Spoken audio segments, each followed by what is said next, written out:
For 16 years, from 1989 through 2004, Booknotes was C-SPAN's signature author interview program. Focusing exclusively on contemporary nonfiction, the Booknotes series created an unparalleled television forum for writers of history, biography, politics, and public and cultural affairs. The Booknotes format was simple: one author, one book, 1 hour. For a full hour every Sunday night, 52 weeks a year, nonfiction writers were asked to discuss their most recent work. Beyond the book's subject matter, authors were also queried about their research, their writing process, and their own lives and influences.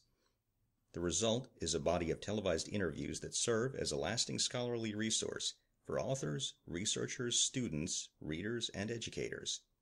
George Mason University Libraries is now adding to this trove of information by re-interviewing selected authors about their experiences as part of the Booknotes series. Good afternoon. Today is Thursday, August 7th, 2007, and we are interviewing author R. Emmett Tyrrell, Jr., who appeared on Booknotes on June 7th, 1992, to discuss his book, The Conservative Crack-Up. Thank you so much for joining us this afternoon, sir. I'm glad to be with you. Well, I'd like to know, how did your book come to be on Booknotes? Well, my interview came about, I like to think, by popular demand, though maybe it was just the result of my publisher's ceaseless importunities on you people. But whatever the case, the interview did come about, and I enjoyed it. I had a lot of fun, and it clarified my thoughts on liberals and conservatives, at least to some degree. The occasion for the interview was the publication of The Conservative Crack-Up, as you've said, a book that was preceded by The Liberal Crack-Up. In the interview, which took place in, as you've said, 1992, I was much more optimistic about the future than I am today. Today I am optimistic about conservatives' forthcoming victories in 2014 and I believe in 2016. But I'm not so clear on the future of the American left, other than that liberalism is dead, as I wrote in my 2011 book, The Death of Liberalism. And the left that has emerged is best characterized as crony capitalism, or better yet, friendly fascism. That's a pretty gruesome prospect for America. Well, I would like to know, how did you prepare for your appearance on Booknotes? Well, I just reread the transcript to the interview, and I think I must have prepared meticulously, but I really do not recall. Perhaps I had a strong cup of coffee. Well, do you remember most? I'd like to know what you remember most from your appearance on the program, and if you could describe your experience on the show. Well, it was not as exciting as my interview for In Depth with R. Emmett Tyrrell, Jr. on your C-SPAN channel. In that interview, your very nice interviewer asked me a question, and as I began to answer, he promptly spilled coffee, a whole cup of coffee, all over his lap. Fortunately, the camera was on me, not him. But I was left answering a question that should have been answered in a minute or two, or for as long as it took to clean up the interviewer. Possibly I talked for 15 minutes while the interviewer was being cleaned up. Your audience must have thought me the most long-winded hot air artist alive. But I was laboring for C-SPAN, and so the show must go on. It did, with no one in the audience any the wiser.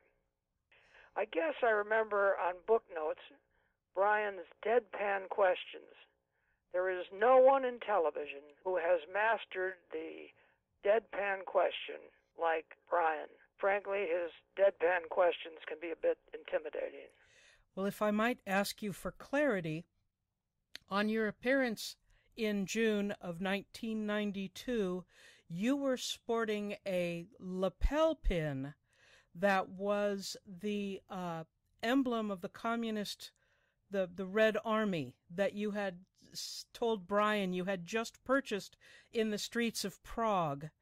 You had visited just before you had taped the show. Do you recall that? Yeah, I do. I could have brought the entire hat, but of the Red Army. They had these great furry hats, but I was cautioned by the street peddler not to buy the hat because it was filled with lice. Oh! So I just brought the pen, and for a couple years thereafter, I would wear this communist pen, claiming I was the last communist in America. I thought that added a delightful sense of humor to your interview. Well, maybe. Well, I hope it did. At any rate, I enjoyed wearing it. I enjoyed finally getting Brian to be a little surprised by my gesture. I bet your discussion of him having such a deadpan question technique that it's very difficult to get a rise from him. Yeah, he's legendary in his stolid looks, but wearing the communist pin got his attention. Well, Booknotes' hour-long format differed greatly from most of the network television interviews, which lasted 3 minutes or less. What do you think are the benefits and/or drawbacks of this longer format for the author and for the viewer? Well, I see no drawbacks, especially if the author has something serious to impart. And if he or she has written an entire book, that should be the case. Also, people who read books probably would like to get to know an author, and that should take some time, certainly more than 3 minutes. Although maybe you can get the fullness of the entire nature of the writer by 3 minutes if it's a proper writer. But at any rate, all these late night interview shows that with the host yucking it up and some rock star or some Hollywoodian are tiresome. You never get to know anything about the guest, though I would assume there is nothing much to know about a rock star. There was a day when writers and intellectuals appeared on these late night shows, and they had something to say. Tom Wolfe was frequently on them, and even I appeared. The conversation was intelligent, at least I thought so. Not today, or I should say, not tonight. Well, judging by the extensive marginalia in his books, Mr. Lamb read them thoroughly before the interview. I like to call them librarian's nightmares. Our collection, because we have the collection here at George Mason University, you can see them all marked up and dog-eared, and all of Mr. Lamb's questions listed in the front of the book. Do you find this sort of close read of the book to be normal for interviewers, and how does it change the interview experience? Well, Brian always put me in mind of the book show Apostrophe, a French television show with Bernard Pivot. Though Brian was the quintessentially friendly, inquiring American, Pivot was, as you might imagine, somewhat arrogant. Brian's style was his and his alone. No other interviewer could be relied upon to completely read the books he or she was supposed to have read. Most book shows have been very unsatisfactory. Possibly that is why they are a vanishing species today. Brian made it essential that a guest know what he or she was talking about and appear very much up to snuff. And I enjoyed working with Brian. Well, Mr. Lamb asked about an author's research and writing methods. Do you believe the reading public finds these details about the practice of writing interesting? And do you think other authors or publishers find them interesting? Oh, yes. Writers are always interested in how other writers research, write, and spend their days. Doubtless readers are the same. It is a funny thing. Readers and writers are generally interested in how a writer organizes his or her work and his or her day. How very boring in comparison with guests interviewed on late night television nowadays, where each participant competes with the host to outlaugh the other, possibly to outsob the other. Book TV has been the last outpost of the intelligent mind on television. Well, Mr. Lamb frequently asked his guests biographical questions. Did that surprise you? Is this generally different from most author interviews you have experienced? No, it did not surprise me as I had watched him before. Again, people want to know what kind of life a writer leads. I have spent a lot of time reading, which is interesting for a while, but after a few books, the interviewer is on thin ice. Luckily, aside from the politicians I have known, for instance, Ronald Reagan and Richard Nixon, I have also competed in sports, which is of interest to the general public. I have been particularly involved in handball and as a swimmer with the world-class Indiana swimming program. That was back in my college days, but that interested Brian, and he talked to me about it at length. When on another show he asked me about my divorce, I guess I was a bit surprised, but it was fair game. I would, however, have preferred that he talk about my second marriage than delve into my first marriage. And by the way, I have pictures from my second marriage. Oh dear. That can be a point at which an interviewer starts treading on thin ice, as you say. It can get a little dangerous. Yeah, and but Brian wanted to talk about the person in front of him, and he talked about books, and he was comfortable with books, but he also wanted to draw us out on other aspects of our lives, and he certainly drew me out. Mm-hmm. Well, were you surprised by any of Brian Lamb's questions? Well, as I say, when he asked me about my first marriage, I was surprised, and my dear mother was outraged.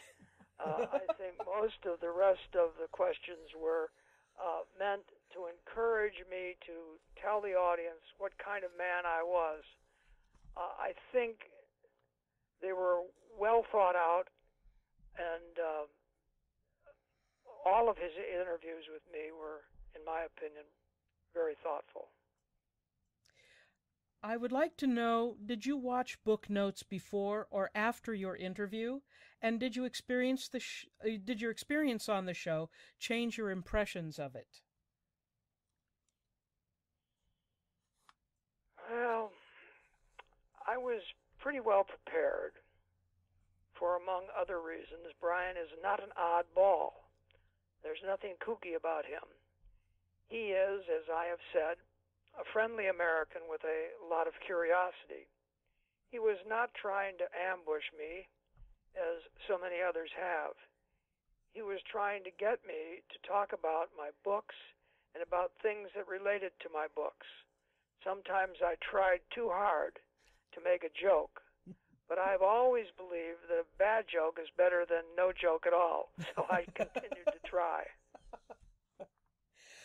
Well, the Booknotes series focused entirely on nonfiction books published between the late 1980s and 2004. Now, this is just the original Booknotes series we're talking about. What do you think might be the advantage of an 800-book collection with just this focus? Well, I think such a collection will tell you about the concerns of thoughtful Americans from the Cold War to the War on Terror, from sociology to political science, the whole gamut of American concerns. Interestingly, the collections of books will reveal that our absorption with the Cold War almost completely died in the early 1990s. Our interest in World War II did not end with the end of World War II, but our interest in the Cold War ended with the Cold War. No one has ever explained that very well. I'm curious, now that we're seeing the advance of the Russian Empire into places like the Crimea and Ukraine, sometimes people start implying that maybe this is another buildup of the Cold War. I'm just curious as to your personal opinion, if you think this might be true. Well, we've been particularly weak in the world during the Obama years. President Obama actually talked about withdrawing. And, well, when you withdraw from a place like Eastern Europe or a place like the Ukraine,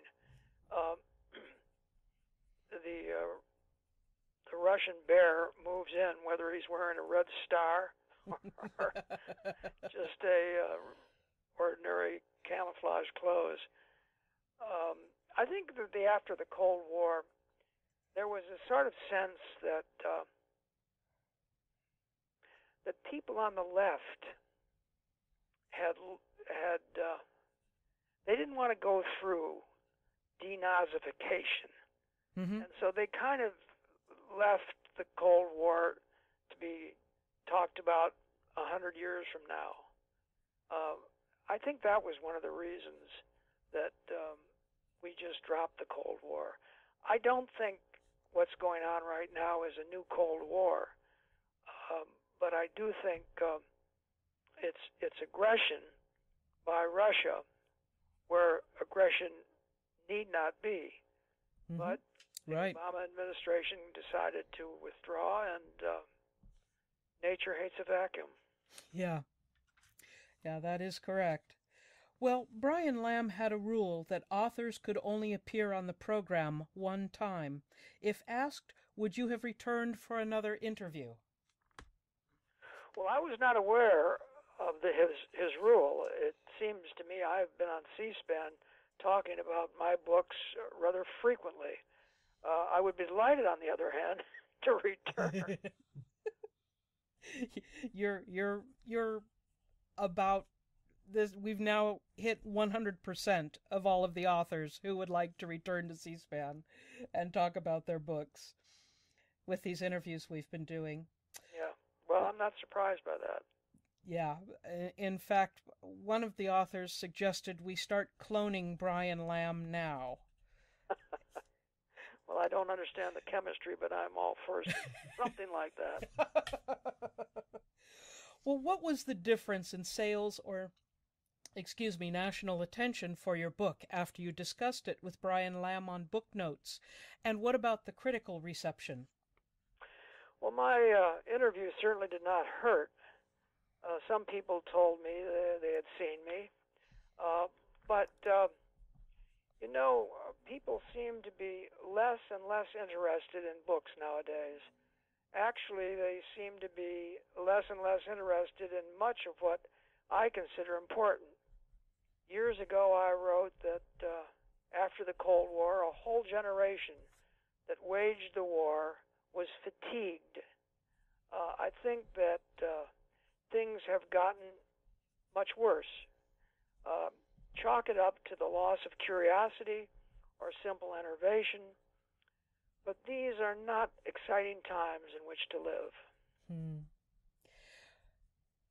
Did your experience with Brian Lamb and Booknotes cause you to rethink any of your approaches or assumptions regarding your research or writing? Yes, I think I said at the outset that I reviewed my thoughts on history, and as many of my thoughts have been on liberalism and conservatism, I reviewed my thoughts on liberalism and conservatism. I stuck pretty much to my earlier conclusions, but on specific matters, I did change. For instance, my coverage of Bill Clinton at Mena Airport, a very specific incident. I came to the conclusion that Bill might have been lying when he said rather famously, "That's Lassiter. That's Lassiter's deal." He then was acting as though he knew his friend Dan Lassiter was involved in bringing drugs through Mena Airport.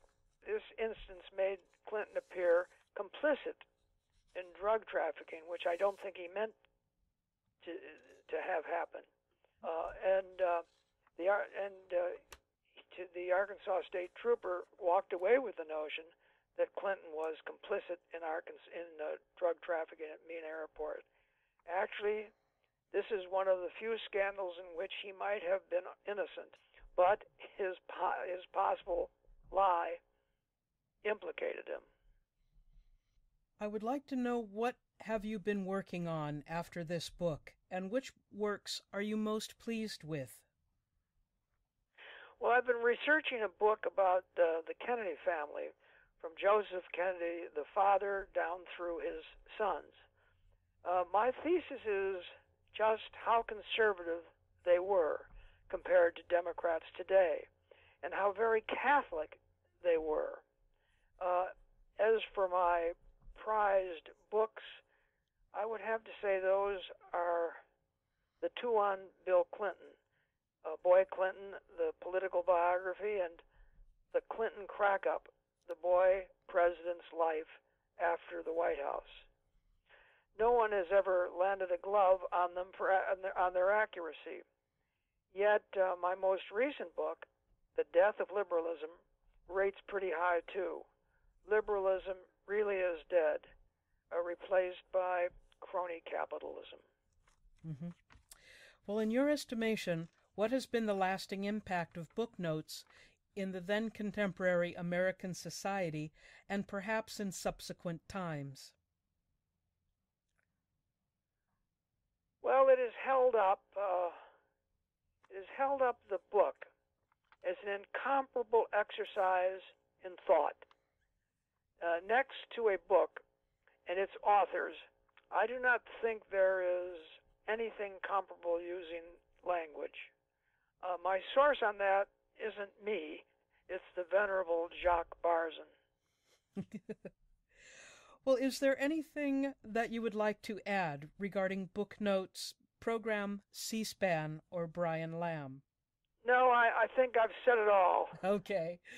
Well, I want to formally thank you so much, Mr. Tyrrell, for your comments today and for helping us to better understand the Booknotes series and its place in the C-SPAN legacy.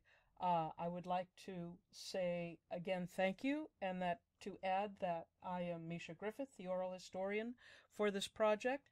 Bob Vey is our audio engineer. Thank you so much, sir. My pleasure.